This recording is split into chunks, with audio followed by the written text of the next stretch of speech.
Se me olvidó esa parte, ¿verdad? Poquito, no hay problema. Aquí andamos. Ok, entonces, ahora sí ya me ven, ¿verdad? Sí, profe. Ok, muy bien. Entonces, vamos a regresar desde arriba.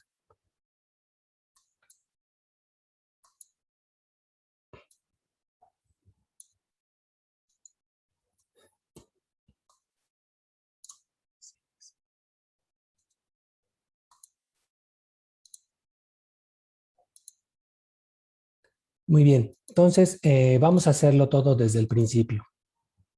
De nuevo aquí para que quede como más explícito.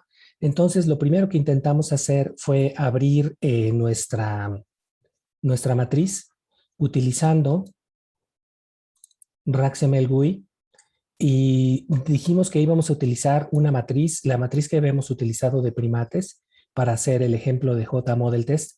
Entonces ustedes pueden irlo a buscar en los ejemplos de los datos, ¿no?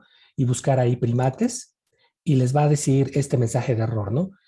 RaxML GUI de nuevo debe de tener por ahí un bug o algo por el estilo que no le permite entender bien cómo está formateado el archivo. Entonces lo que tenemos que hacer es convertirla en un formato más simple y para ello vamos a utilizar Mesquite, que es nuestro programa estrella, eh, administrador de proyectos filogenéticos, ¿no? Entonces, de nuevo, vamos a abrir la de primates. Esta matriz ya abre perfectamente bien aquí en Mesquite. Mesquite lee muy bien todo, cualquier formato Nexus. Y le vamos a decir que la vamos a exportar.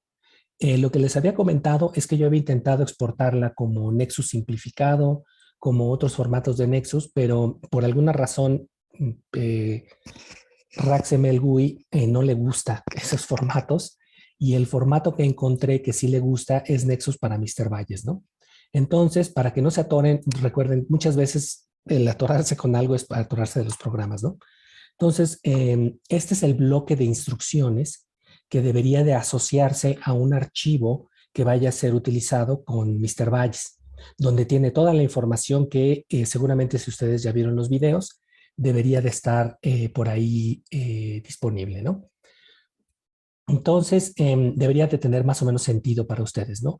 Pero como todavía no vamos a hacer esto, lo que vamos a hacer es seleccionar, como seleccionamos cualquier texto en cualquier programa, seleccionamos este bloque de texto, lo borramos y le damos exportar, ¿ok?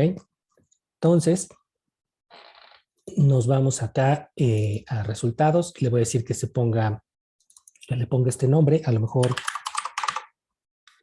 un primate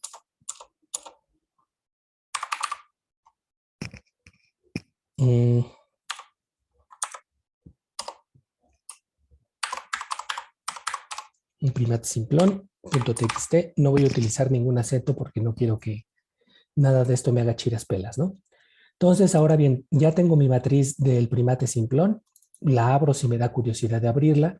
Básicamente es lo mismo que teníamos en el otro, pero por alguna extraña razón, inclusive editándolo a mano y así, RaxML GUI se pone sus moños, ¿no? Entonces vamos a cerrar Mesquite para que no nos haga bolas.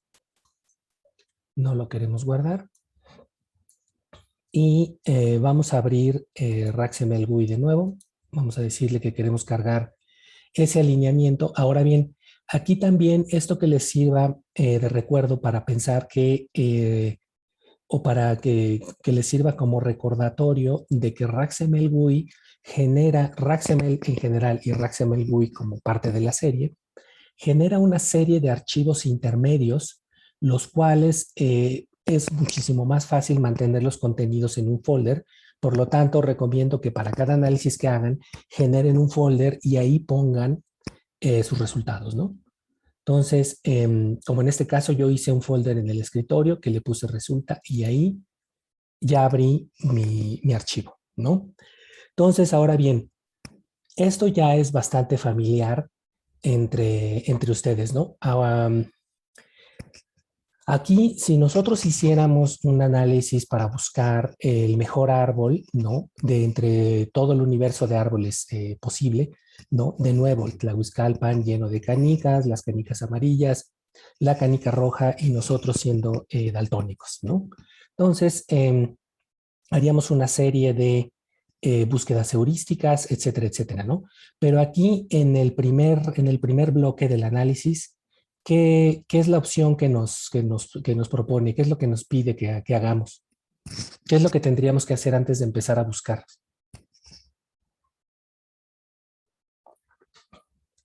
Este es un análisis y por eso está, espero que se inspiren en mi fondo de pantalla, si es que lo están viendo.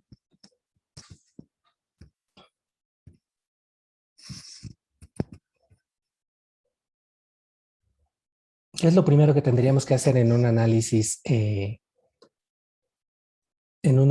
paramétrico?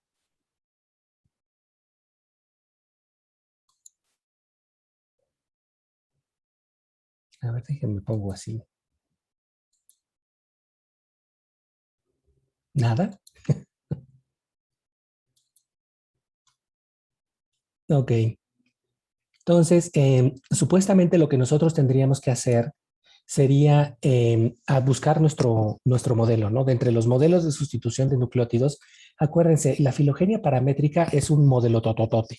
Ese modelo totote tiene un bonche de parámetros que están asociados al modelo de sustitución de nucleótidos. Los tipos de sustitución, que si quiero todos iguales, que si quiero transiciones y transversiones, todos diferentes, dos para transiciones, uno para transversiones, etcétera, etcétera. Las combinaciones, las 203 combinaciones que ustedes gusten y manden que vimos en el video de selección de modelo. Pero no son los únicos parámetros que componen el estimado de la filogenia cuando utilizamos métodos paramétricos. También hay parámetros asociados al árbol. Y esos son la topología y las longitudes de rama, ¿no? Entonces, todos esos parámetros se tienen que estimar para tener el estimado de máxima verosimilitud de la filogenia cuando utilizamos este tipo de métodos. Ahora bien, cuando nosotros queremos hacer el proceso de selección de modelo de sustitución de nucleótidos, nosotros dejamos fija la topología y las longitudes de rama y lo que variamos son los diferentes modelos y escogemos el modelo que tiene el mejor ajuste, el que tenga la máxima verosimilitud.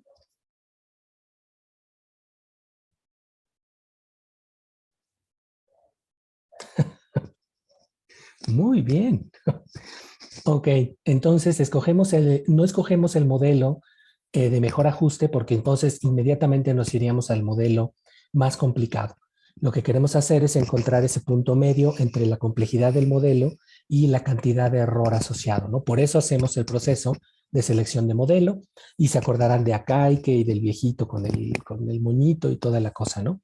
Entonces, pero ahora bien, el modelo de selección de sustitución de nucleótidos que seleccionemos, pues depende de las características de la matriz, ¿no? O sea, eso suena como digamos, como lógico, ¿no? Como algo que se podría esperar. Si nosotros tenemos una de estas regiones interespaciadoras, estas ITS que se encuentran entre los pedazos de ribosoma, pues el modelo de sustitución de nucleótidos que le corresponde a ese locus es distinto que el que le correspondería a un zarape de saltillo, que es el 5.8S, ¿no? Y distinto al que le correspondería a un pedazo de proteína, ¿no? Dependiendo de la matriz, nosotros necesitamos un modelo de sustitución de nucleótidos que logre capturar y reflejar ese proceso evolutivo que estamos instruyendo ahí, ¿no? Ahora bien, ¿qué sucede en el proceso de Bootstrap? Espero que hayan visto el video, aunque no me sorprendería si a lo mejor todavía no lo acabaron de ver.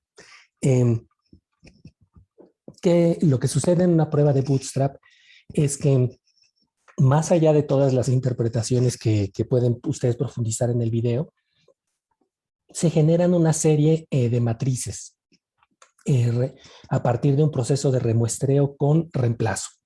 ¿Eso qué quiere decir?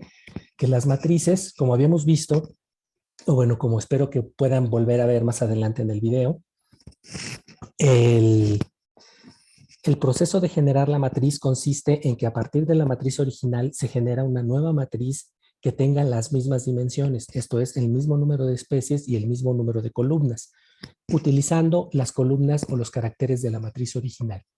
Se saca una al azar se apunta, ¿no? Y como los niños gritones de la lotería, ¿no? Dices carácter 23 y luego regresas la pelota en la urna y vuelve a tener las mismas probabilidades de ser seleccionada.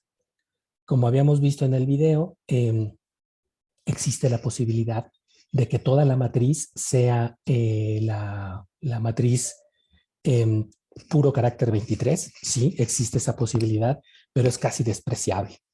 ¿Existe la posibilidad de que la matriz sea exactamente igual a la original? Sí, también existe esa posibilidad, pero es tan pequeña que es despreciable. Lo más probable es que sea una matriz, que resulten matrices que sean parecidas en cierta manera, pero no exactamente iguales, ¿no? Entonces deben de tener ciertos rasgos o ciertas características que sean comunes con la matriz original, y eso tiene que ver mucho con la interpretación que le daba Golubov a, al análisis, a los análisis, ¿no? O a la interpretación.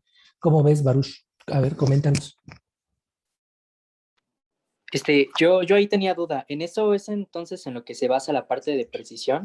O sea, esas diferencias que tienen, pero que sigue siendo a partir de la misma. ¿Eso es en sí lo que se está buscando a partir del Bootstrap? Um, bueno, esa es una interpretación de la que se le puede dar, o sea que es precisión, no exactitud. Tiene lo de las matrices que se parecen a la matriz original, tiene que ver un poco con la misma esencia del bootstrap en lo general, se utilicen filogenias o no. Esta idea del varón de Munchausen saliendo del agujero, jalándose sus propias botas, ¿no? El decir, no tengo suficientes muestras del objeto o del fenómeno que yo quería muestrear. Ya no tengo dinero para generar más muestras, no tengo dinero para más genes, en específico así lo aterrizaríamos, no tengo dinero para ni tiempo ni nada para sacar más datos. ¿Qué hago? Genero unas pseudo réplicas, unas pseudo muestras. Estas son matrices que se parecen al original, deberían de tener las mismas características, digamos, siendo muy optimistas del universo original, ¿no?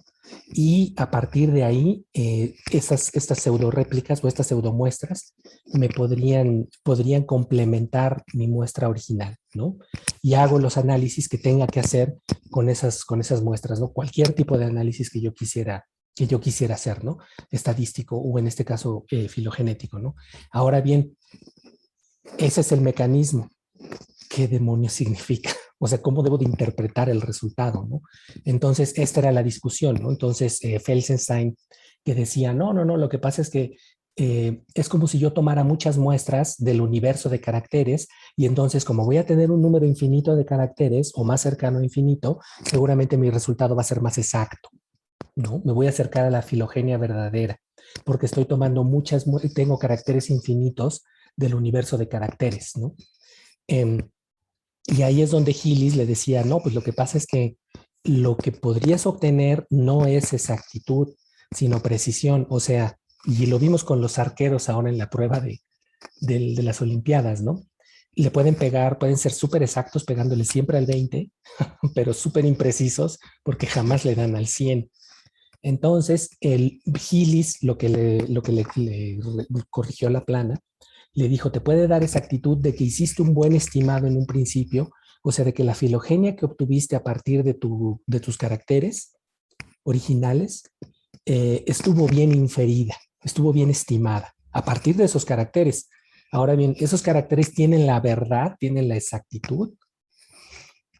No, lo más probable, bueno, no se sabe, eso no lo puede decir la muestra, la prueba, ¿no? O sea, eso es una pregunta que va muchísimo más allá de las capacidades de esta prueba, ¿no? ¿Le pegué a la filogenia verdadera? Eso no lo puedes contestar, ¿no? O sea, no con esta prueba, ¿no? Y queda un poco más claro esta idea de esta diferencia entre exactitud y precisión.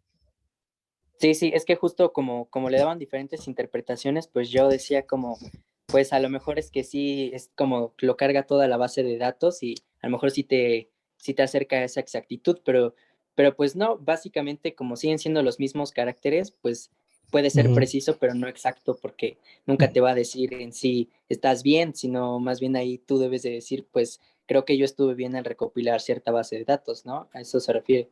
Sí, va más en ese sentido de lo último que mencionabas, ¿no? Que decir, eh, con base en los caracteres que tengo, ¿hice un estimado correcto o no de la filogenia? Eso dice Hillis que sí te lo puede decir la prueba de Bootstrap. La prueba de Bootstrap te puede decir, ah, pues sí, sí está, hiciste suficientes réplicas y buscaste bien en el universo de árboles, etcétera, etcétera. Te puedes ir a dormir tranquilo hoy en la noche, ¿no? Pero no te puede decir si le pegaste a la filogenia real, ¿no? A la filogenia verdadera, ¿no? Así como mi verdad, la de Niurka, ¿no? Entonces, Hillis hace esa diferenciación entre precisión y exactitud, ¿no? Sí, entonces queda más clara esa distinción de una de las interpretaciones del bootstrap. Sí, profe, gracias. Ok.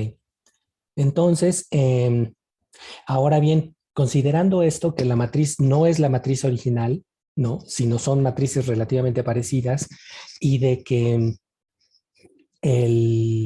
¿cómo se llama?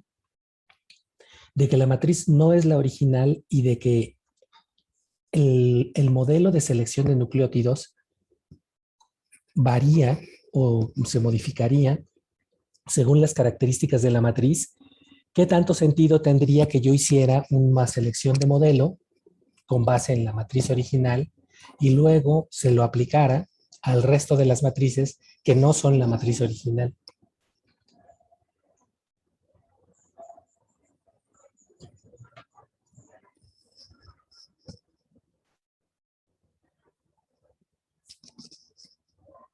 Muy bien.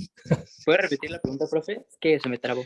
Sí, la idea aquí es, uno cuando hace una selección de modelo o haces tu prueba de selección de modelo, obtienes unos parámetros, en especial cuando haces máxima verosimilitud, obtienes unos estimados de los parámetros del modelo de selección de nucleótidos muy específicos. La probabilidad de transición entre A y C es tanto y te da un número específico. Esos valores, la forma de la gamma o el valor de la alfa en la distribución gamma es de 0.473 y te da un valor específico, ¿no? Pero esos valores dependen de la matriz de datos. O sea, por ejemplo, los valores de la gama, etcétera. Si tú haces el estimado del modelo con base en tu matriz original, pero luego, como corresponde a la prueba de Bootstrap, generas 100 matrices distintas que se parecen a la original, pero no son la original, pero les aplicas el modelo de la original, pues bueno, en sentido estricto, si yo aplicara, si yo hiciera selección de modelo para cada una de las 100 matrices de Bootstrap, a lo mejor tendría resultados a lo mejor más precisos, sin necesidad de ser exactos, pero, pero bueno, o sea, eso haría muchísimo más tardada mi prueba, ¿no? Entonces, por eso, en lo general, ustedes no van a encontrar que muchos autores suelen no utilizar o no hacer una selección de modelo previo a una prueba de Bootstrap o no necesariamente, ¿no? O a lo mejor utilizar el mismo modelo especificado para la inferencia de los caracteres, para la inferencia o el estimado de la filogenia, ¿no? Entonces, en este caso, por lo tanto, nos vamos a saltar un poco o bueno, vamos a correrle el model test porque en realidad es súper chiquitito, ¿no? Y vamos a aprovechar que esta cosa lo hace de volada, ¿no?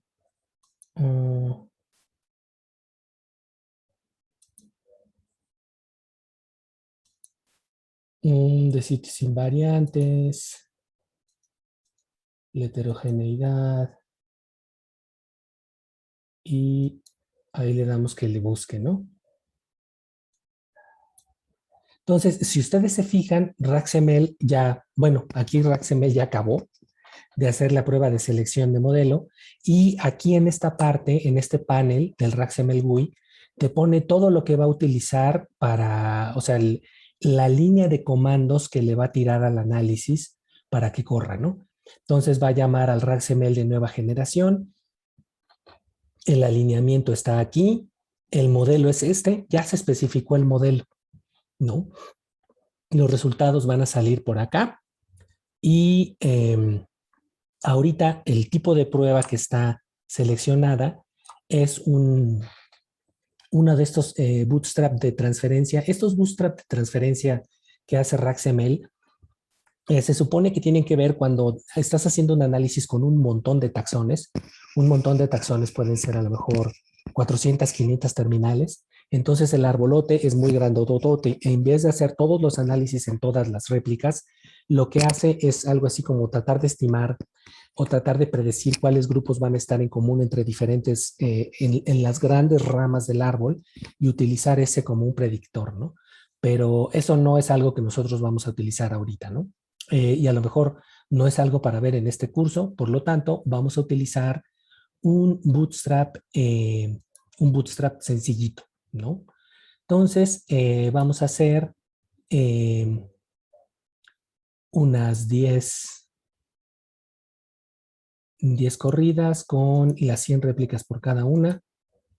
Bueno, vamos a hacer unas 20, ¿no?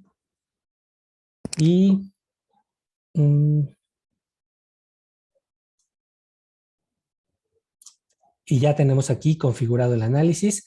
Inclusive, uno puede tratar de aquí manipularle un poco y a lo mejor bajarle un poco al número de réplicas, etcétera, a mano, pero vamos a ver ahorita cómo lo hace, ¿no? Entonces le vamos a decir que corra y ahí va, ¿no?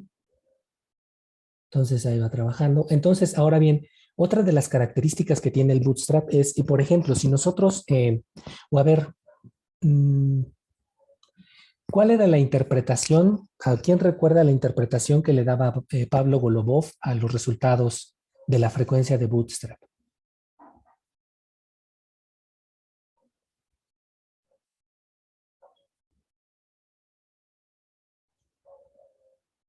No era el que decía que era como la demostración de una medida indirecta, algo así. Ajá, Que tiene que más ver bien es con como una... como el número es el que apoya al clado, ¿no? O sea, el número que tienes es el que apoya a tu clado, algo así. Pero el número como el número de ¿qué sería? ¿Quién serían los que están apoyando? O sea, tus cuates o unos likes. No, el número de caracteres. Exacto, ¿no? O sea, es una medida indirecta del número de caracteres que están en la matriz que apoyan el clado que es de tu interés, ¿no? O sea, eso quiere decir, y claro, como dice en el video, es una frecuencia específica, a lo mejor una frecuencia de 85% de bootstrap en un clado, lo que te dice es el resultado de tanto los caracteres que apoyan como los caracteres que contradicen, como los caracteres que son ambiguos. ¿Cuáles son esos caracteres ambiguos? Pues a lo mejor los que no aplican a ese clado, ¿no? Tú puedes tener un clado que representa un género, pero al hacer el alineamiento resulta que ese género no tiene el pedazo del gen, sino hay un gap ahí, ¿no? Entonces esos caracteres son ambiguos con respecto al claro, ¿no? O son no informativos, ¿no? Digamos, si lo usáramos en términos de parsimonia. Entonces, Pablo lo que nos dice es el soporte es el resultado de la interacción entre esos tres tipos de caracteres, ¿no? Entonces, a lo mejor un clado con 85% de soporte puede tener muchos que lo apoyen y ninguno que lo contradiga. O puede tener un montón que lo apoyan y algunos que lo contradicen, ¿no? Pero eso no se puede distinguir bien no sé, la prueba de Bootstrap no está hecha para distinguirlos, ¿no? Entonces, lo que sí es que el Pablo también en ese mismo artículo, sí, creo que en ese mismo artículo, un par de años después, y está implementado en su programa TNT, implementó una estrategia para tratar de distinguir clados que tienen soporte que vienen de caracteres incontrovertidos de otros caracteres, ¿no? Pero eso también de nuevo es como temas para otro curso, ¿no? Entonces aquí lo que quiero que hagamos o lo que quiero que nos concentremos es, digamos, en estas dos interpretaciones, tanto como de precisión y como de cantidad de caracteres que apoyan, y en función de eso, nosotros tratemos de pensar en las frecuencias de Bootstrap. Vamos a ver el arbolito, que mm,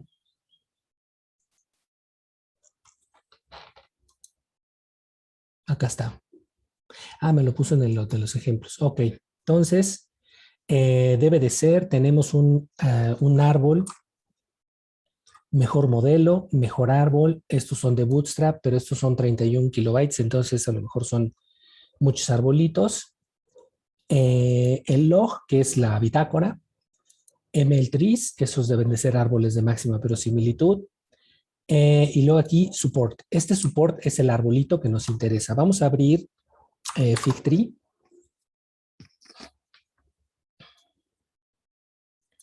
Vamos a ir a...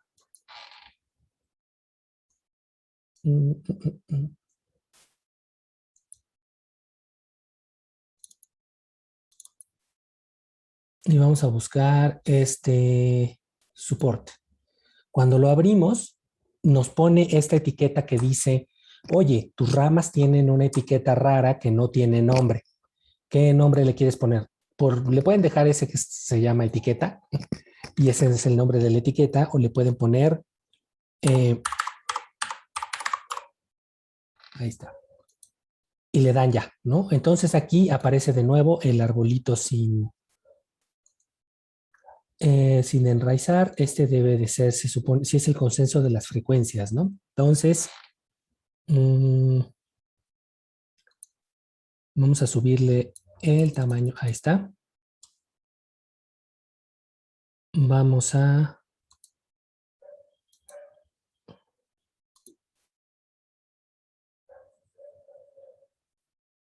Ahí está.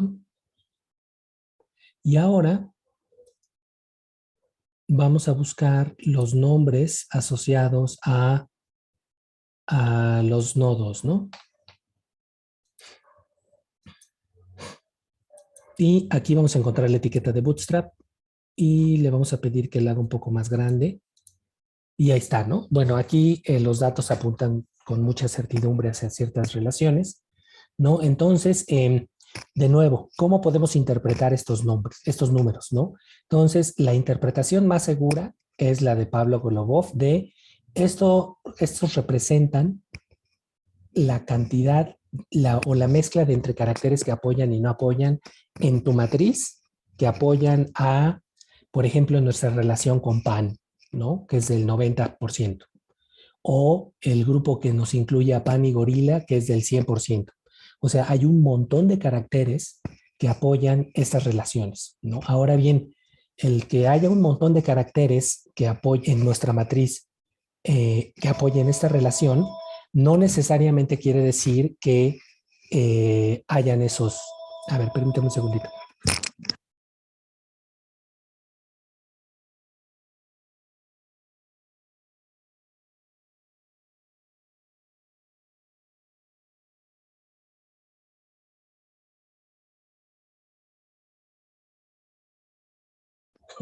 Ya listo. Es que se me olvidó apagar el teléfono. Entonces, no quiere decir necesariamente que esa relación sea la verdadera o la filogenia, ¿no? O sea, porque eso viene de otras, o sea, la prueba no nos puede decir eh, si esto es verdadero o no, ¿no? Entonces, utilizando a lo mejor mezclando un poco las interpretaciones de Hillis y la de Golubov, nos podrían decir que, digamos, si queremos creerle un poco más a Hillis, nos diría que a lo mejor nuestro estimado original de la filogenia que nos ponía con gorila, con pan y con Homo sapiens es muy preciso, ¿no? Quién sabe si sea exacto, pero es muy preciso, ¿no? Entonces, hicimos un muy buen estimado de la filogenia y nuestras relaciones quedaron muy bien estimadas, ¿no? Como ven, también esa interpretación que es de por ahí de los 90, cosas era en tiempos en donde a lo mejor la exploración del universo de árboles era todavía muy complicada. No había suficiente como poder de cómputo para decir, eh, tener la certidumbre de que exploraste bien el universo de árboles, etcétera, etcétera, ¿no? Hoy en día, con el software y con el hardware que tenemos, pues podemos hacer estimados muy, muy precisos o una evaluación muy, muy precisa, de nuevo, del universo de árboles derivados de una matriz, ¿no? Entonces, en ese sentido, la explicación o la interpretación de Hillis cae un poco en a lo mejor desuso o ya no resulta tan digamos como que tan actual por ese sentido, ¿no? Porque eso ya con echar una buena cantidad de réplicas, pues tenemos una buena exploración, ¿no? Pero la que sí sigue siendo completamente relevante es la de Pablo Golubov, ¿no? Que nos indica que esta es una medida indirecta de la cantidad de información en la matriz de datos, ¿no? Ahora bien, la información en la matriz de datos es de calidad. Eso no nos lo puede decir la prueba de Bootstrap. El marcador es el marcador que se debe de utilizar para esta pregunta. O sea, yo puedo utilizar a lo mejor un marcador que varíe muy rápido como un interespaciador y tratar de utilizarlo para inferir las relaciones entre los dominios y no me va a ser informativo, ¿no? No me va a servir. Entonces, pero a lo mejor puedo yo tener algunos grupos con 100% de Bootstrap y sabré que estoy 100% mal, ¿no? Entonces, que nos dice que hay, pero si la matriz está bien alineada, el gen es el gen más informativo para el problema que estoy resolviendo, etcétera, etcétera. Y ya una vez que yo cubrí todos esos check, que son desde antes de empezar a abrir la computadora, ¿no? O sea, diseñar el marcador que voy a utilizar, las especies que voy a incluir, etcétera, etcétera. Eso es, si lo hice bien o no, el Bootstrap no lo puede decir, ¿no? Entonces, si todo lo demás le di check, y además hay una buena cantidad de información que apoya el grupo que yo digo que sí existe, entonces ya, eso sí es como muy relevante. Cualquier persona haciendo sistemática lo va a querer tener y eso es como súper importante, ¿no? Entonces, ok, ¿preguntas? Por ejemplo, en esa parte que hay unos que lo están contradiciendo, ¿por qué? O sea, eso lo está apoyando, ¿no? También. Entonces sería algo así como pensamiento de Popper o algo así. Mm, en cierta manera, bueno, si lo quisieras pensar, a lo mejor sí muy como más filosóficamente, sí serían caracteres que están tratando, que están como contradiciendo o falseando la idea de que un grupo sea monofilético, ¿no? Y aquí el sentido sería un poco recordando a lo mejor los videos y las clases que tuvimos de parsimonia. O sea, cuando nosotros seleccionábamos las hipótesis más parsimoniosas, uno pensaba en hipótesis que tuvieran un montón de caracteres que fueran congruentes, ¿no? Entonces, un grupo, a lo mejor 3 especies, estaban juntas porque un montón de caracteres las ponía juntas, ¿no? Y tú decías, lo más parsimonioso es pensar que si estas 3 especies tienen el mismo estado de carácter es porque lo heredaron de su ancestro común más reciente, ¿no? Pero pueden haber otros caracteres que sean incongruentes o que no apoyan o que contradicen el grupo que tú estás observando, ¿no? Entonces, en ese sentido, más o menos lo menciona Golubov, ¿no? Un poco más pragmático, ¿no? Yo creo que Golubov no es tan dado a interpretar filosóficamente lo que escribe, como por ejemplo Farris, ¿no? Que, pero sí, a lo mejor sí se le podía dar un poco esa derivación, ¿no? Y en especial en un contexto más como de bootstrap, de parsimonia, ¿no? Gracias, profe. No, ¿de qué? ¿Más preguntas?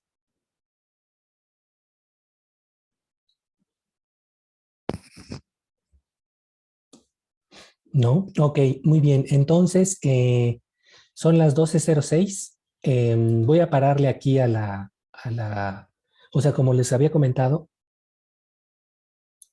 ok, un poco nada más como para acabar de redondear esta idea de que considerando entonces que los valores de soporte de Bootstrap son, digamos, son contingentes o están vinculados directamente a la cantidad de datos en una matriz, cuando nosotros observamos análisis diferentes, o sea, publicaciones distintas que tienen valores de soporte de Bootstrap distintos, esos valores no son directamente comparables, porque los valores dependen directamente de las matrices con las que se generan. Entonces, esta idea de decir, ay, es que yo leí en la mañana un paper que decía que, no sé, que el género Pleurotus es monofilético, ¿no? Y luego, y tenía un 100% de soporte de Bootstrap. Ah, pues yo leí un artículo hace 2 semanas que decía que era parafilético y también tenía un soporte de 80% de Bootstrap, ¿no? O de 95% de Bootstrap, ¿no? Entonces, son contingentes a las matrices, ¿no? Entonces, no se puede comparar entre distintos estudios, sino más bien te sirve para comparar contra tus propios datos, ¿no? O sea, asegurarte de que dentro de tu matriz y con base en los datos que tú generaste, el grupo que tú estás afirmando que sí existe, una nueva especie, un nuevo género, una nueva relación entre dos grupos que nadie sospechaba, etcétera, etcétera, que esa relación está bien apoyada en el conjunto de caracteres que tú generaste, ¿no? Pero no te puede decir más allá. No lo puedes utilizar para comparar entre estudios. No puedes decir, ah, bueno, pues es que lo que pasa es que en las plantas, las familias casi todas tienen 100% de soporte, ¿no? Entonces, o sea, ese tipo de tratar de torcerla, de darle una vuelta de tuerca adicional a los resultados por lo menos no se soporta con base en la información, o sea, con base en lo que realmente hace el Bootstrap, ¿no? Entonces también hay que tener un poco de cuidado con la interpretación en ese sentido, ¿no? Ok, entonces ya no hay más preguntas.